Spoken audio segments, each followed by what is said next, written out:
Have you ever wondered what actually drives a person to stand on a stage and try to change the world? We look at people who seem to have all the answers, and we assume they grew up in a house full of golden stars and constant praise. We imagine their parents sitting them down every night to tell them how special and brilliant they are. But what if the truth is much darker and much funnier than that? What if the secret ingredient to becoming an incredible speaker or a driven professional is not a lifetime of compliments but a significant amount of withheld affection?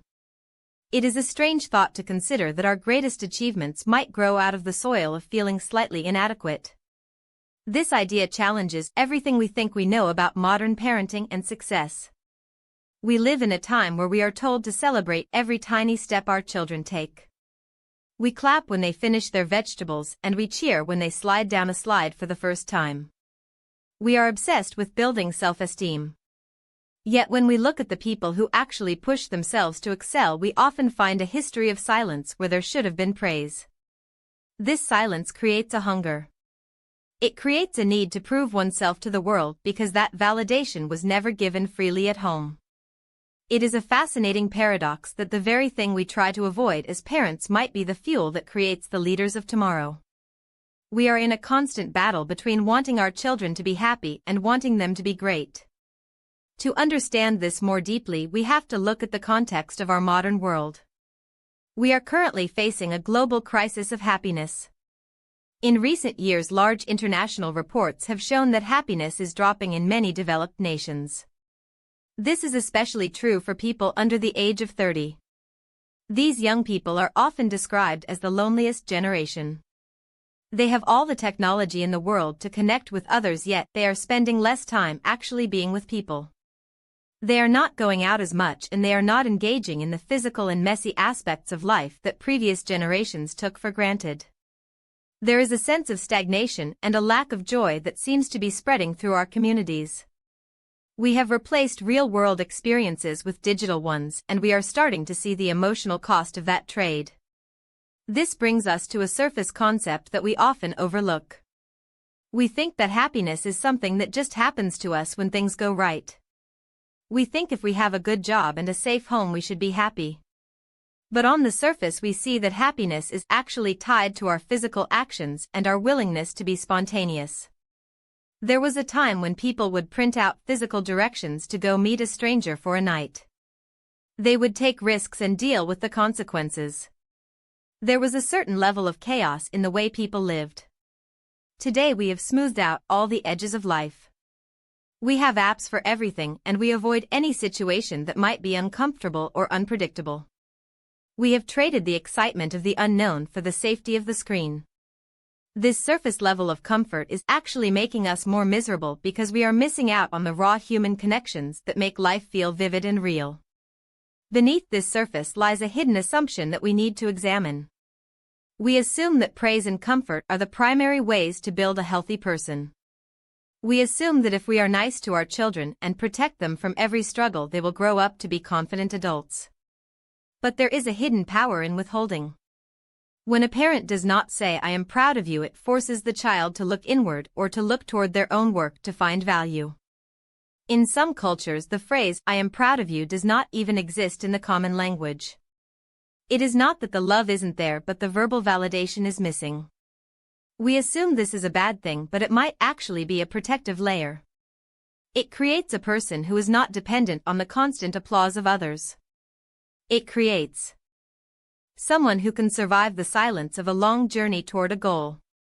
Our obsession with constant positive reinforcement might be making us more fragile rather than more confident. We are raising a generation that needs a like or a comment to feel okay, and when that disappears they feel lost. This reveals a structural pattern in how societies function. We see a clear link between the level of struggle or hunger in a person and the level of impact they want to have on the world. There is a pattern of people using comedy or public speaking or intense career focus as a way to fill a hole left by a lack of early praise. This is not just a personal issue, it is a structural one. Our media empires and our professional worlds are often built by people who are trying to satisfy a voice in their head that says they are not enough. On a larger scale, we see a pattern in the countries that are ranked as the happiest. Take a country like Finland, which often ranks at the top. They have a culture that values simplicity and directness rather than the loud and often fake positivity we see in other places. There is a structural honesty to their way of life. They do not feel the need to perform happiness, they simply live it. In contrast, we often see societies that talk about happiness the most actually struggling the most to achieve it. We have built a structure where we are constantly chasing an ideal of pleasure and success that is always just out of reach. We can reframe this entire situation with a new perspective. Instead of seeing a lack of praise as a tragedy, we can see it as a form of independence. We can reframe our view of the younger generation not as lazy but as people who have been robbed of the physical and social risks that make life exciting. We need to reframe our idea of what it means to be a good citizen and a happy person. Perhaps being a patriot for happiness means being willing to go out into the world and be messy. It means being like a soldier on the battlefield of human connection. It means taking the walk of shame and realizing that it is actually a walk of life. We need to stop seeing the physical and social risks of our youth as something to be ashamed of and start seeing them as the very things that saved us from the boredom of the modern age. Reframing the walk of shame as a walk toward a happier society is a bold way to think about our human needs. We have to be willing to embrace the hoopsies and the mistakes because they are the evidence that we are actually living. Applying this to our daily lives starts with a very simple but difficult step. We have to be willing to get off the lawn of our own comfort and go out into the grass of the real world.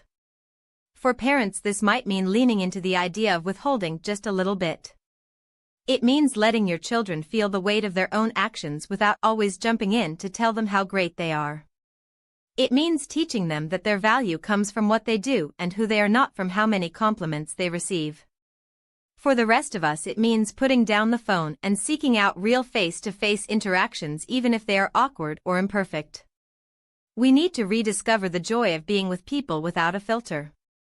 We need to remember that it doesn't matter what you do in life as much as it matters who you do it with and how much you are willing to truly connect.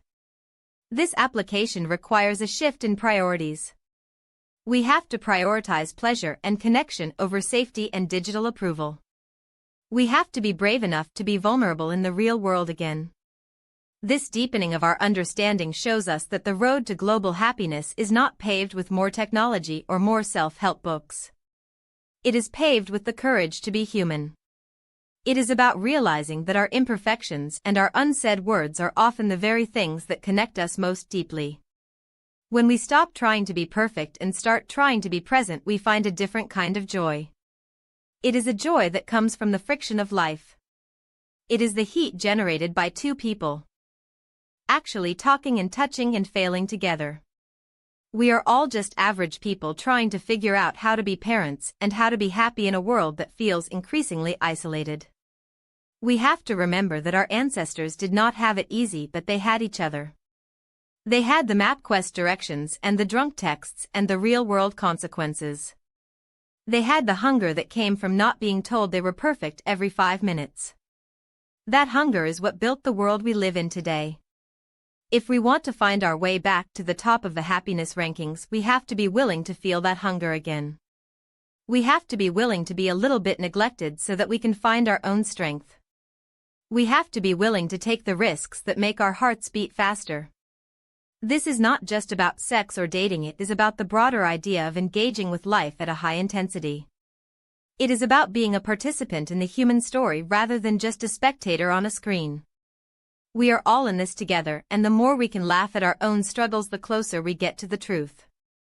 Happiness is not a destination, it is the byproduct of a life well lived and a life well shared. If the secret to global happiness and personal drive is actually found in the spaces where we lack comfort and praise, would you be willing to trade your current safety for a life that is a little more difficult but infinitely more alive?